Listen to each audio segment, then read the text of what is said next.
Do you know what this means for you right now? It means that no matter how far you feel you've fallen, no matter what secrets you carry, no matter how many times you failed, there's a sacrifice that already paid for all of it. You don't have to earn it. You don't have to be good enough. You just have to receive it. The altar no longer needs more blood because Jesus shed his once and for all. Now we come to the heart of everything. The question isn't really why God needed a blood sacrifice. The question is, why did you and I need God to do this? And the answer is devastating and beautiful at the same time. We needed to see how far God would go for us.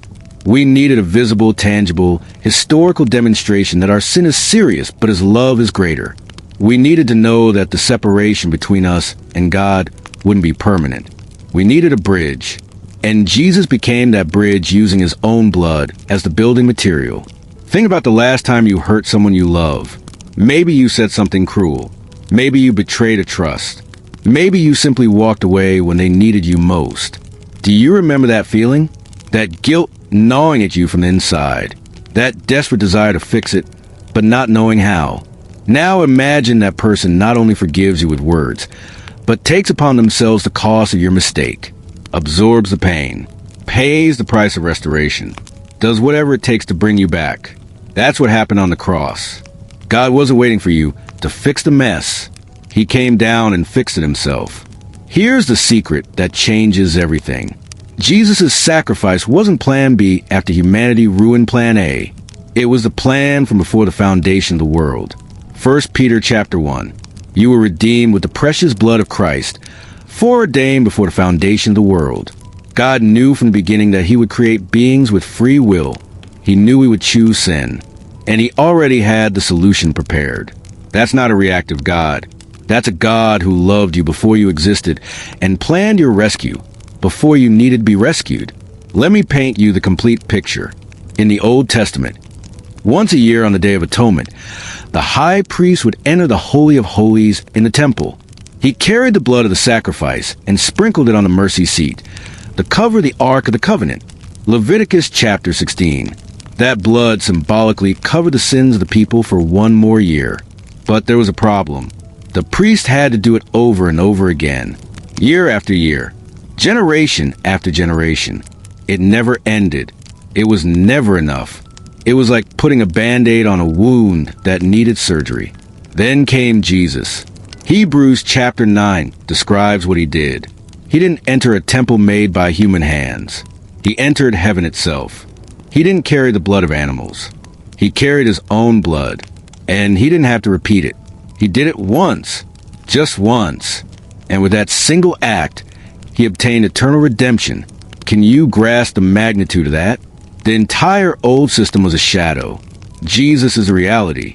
All the blood shed over thousands of years was pointing toward this one moment where God himself would bleed, so you would never have to pay. Here's what I want you to understand with every fiber of your being.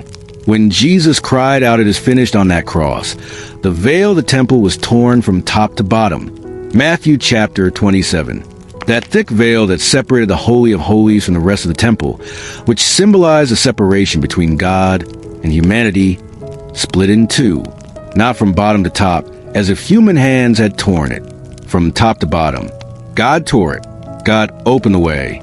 There's no more barrier. You no longer need a human priest to intercede for you. Jesus is your high priest. His blood gives you direct access to the throne of grace. The truth you need to embrace today is this. The blood sacrifice doesn't reveal a violent God. It reveals a God who is willing to bleed for you.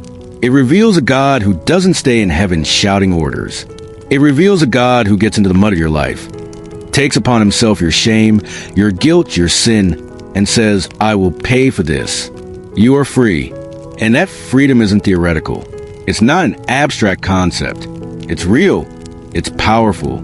It's yours today if you receive it. If this message spoke to you today, that wasn't an accident. God brought you here, right now, because there's more he wants to show you. You feel that stirring in your spirit. Don't let it stop here. Click the link popping up right now to watch the full message. I promise you, what comes next is going to take your faith to the next level. and give you the breakthrough you've been praying for. Here's the thing. You're not here just to consume content. You're here to be part of a movement. This faith community we're building needs your voice, your testimony, your prayers, your comments. They're changing lives and encouraging believers who are fighting the same battles you are. So I'm challenging you to do 3 things. First, drop a comment right now. Tell me, what hit home for you in this message? Or just type Amen, so I know God spoke to your heart. Your comment isn't just for me. It's going to encourage thousands of people scrolling through, looking for hope. Second, hit that subscribe button and turn on notifications. Not because I need the numbers, but because you need this consistent word in your life.